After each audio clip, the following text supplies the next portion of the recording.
Four months ago, I bought this worn down and neglected Rocker Mini.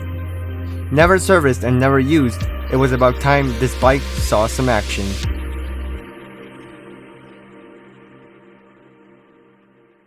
So, long story short, on the 25th of March, I picked up this Rocker Mini BMX bike. I had seen videos of this bike on the internet and wanted to try it out for myself. My neighbor happened to have one and he was willing to sell it. He said he never rode it and I believed him. It looked neglected. The handlebars were rusty, the bottom bracket was noisy, and the rear tire was mangled.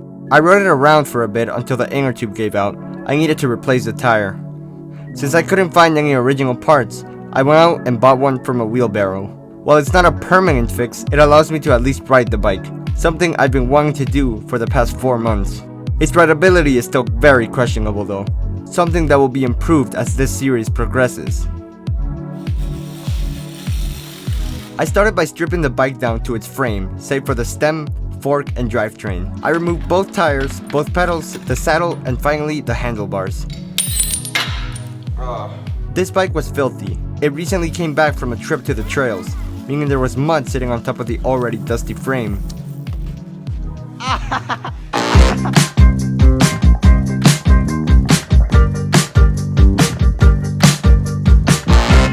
I washed the bike down with a hose and then used soap for a more thorough cleaning.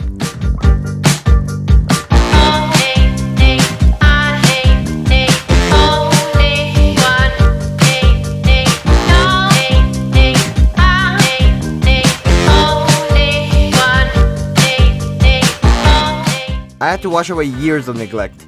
Grime was everywhere, with the drivetrain being the most affected. The bottom bracket was filled with old grease and dust, something I will replace in the next episode.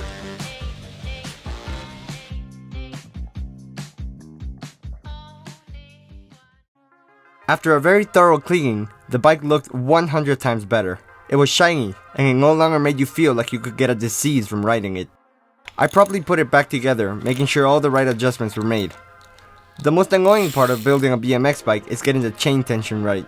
To adjust the chain, you have to move the rear tire either forwards or backwards, resulting in the wheel not going in straight. Eventually, I decided it was straight enough to move on. I lubed up the chain and reinstalled the saddle. When reinstalling your handlebars, make sure the stem is tightened in a crisscross pattern, and that there's an even gap between both pieces. Doing this will prevent cracks. Going for a test ride, I realized how poor the condition of the handlebars were. They were rusty, and in my opinion, I don't think chrome pairs well with black. Let's fix that. I removed the handlebars in a crisscross pattern in order to prepare them for paint. I'll be using a gloss black paint and primer combo along with some 80 grit and 180 grit sandpaper.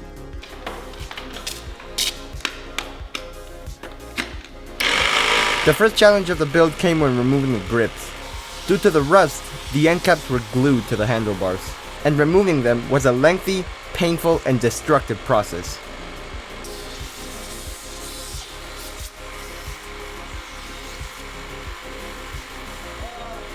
Okay, so we have a problem.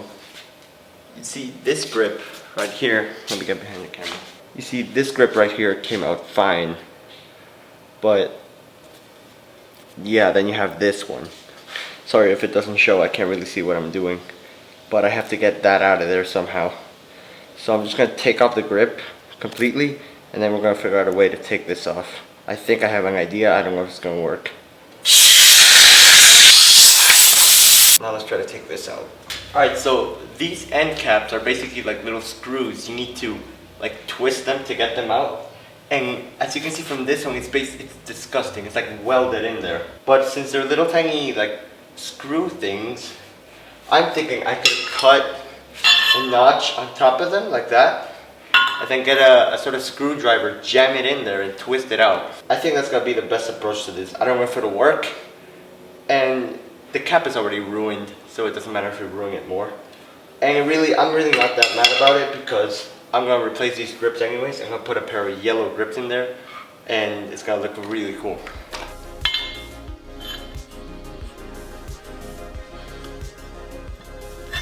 After a fair bit of prying, the end cap finally gave in. Got it out. The next step was to remove this sticker, something that is not annoying in any shape or form. Then I took my 180 grit sandpaper and started removing the rust. Any rust that remains will show when we go to apply our paint, so it's important that our surface is as smooth as possible. After removing the rust, I used 80 grit sandpaper to scuff up the handlebars. This will give our paint a better surface to bond to. Now we are ready to paint. I laid down some newspaper and got straight to work.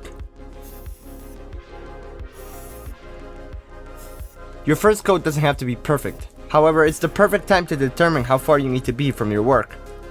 Spray too close and your paint will run. Too far and you won't get any coverage.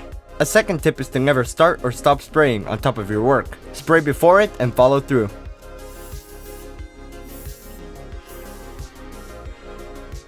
A couple of coats later and these handlebars were looking really nice.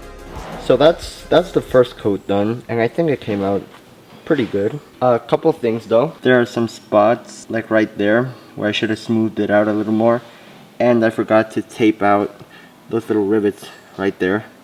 I think it'll be fine if I paint over them, but I would have preferred not to. But so far it's looking good. I'm gonna wait for this to dry and then we're gonna do a second coat. No! Putting the bike back together, you could really see this project taking shape. Tightening the bolts once more and checking the gap, I knew the gloss black was the right choice. I couldn't reuse the old grips since I, destroyed them, so I took a pair of lock-on grips from my old mountain bike. I like the way these look, but I don't like the way these feel. I'll have to get a pair of yellow Mafia bike grips eventually. Tightening the last screw and our project is complete. Time for a test ride.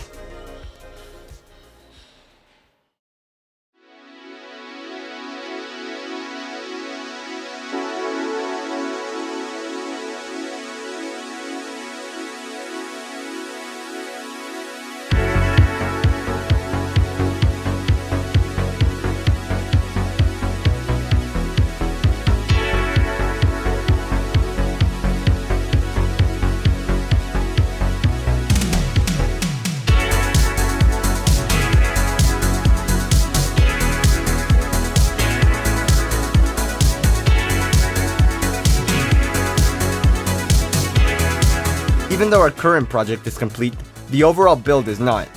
There is still so much to fix on this bike. The sprocket, the wheels, the cranks. Maybe someday we could paint the frame, turning this neglected Rocker Mini into a unique custom showpiece. Not only will it look good, but it'll be functional as well. It'll be my gateway into the world of BMX, and my tool for learning all the tricks I'd ever want. Make sure to subscribe to the channel if you want to follow this build, and make sure to comment what you want to see done to this bike. I'm excited to see how it'll turn out. But until then, I'm Rocker, and I'll see you next week. Bye!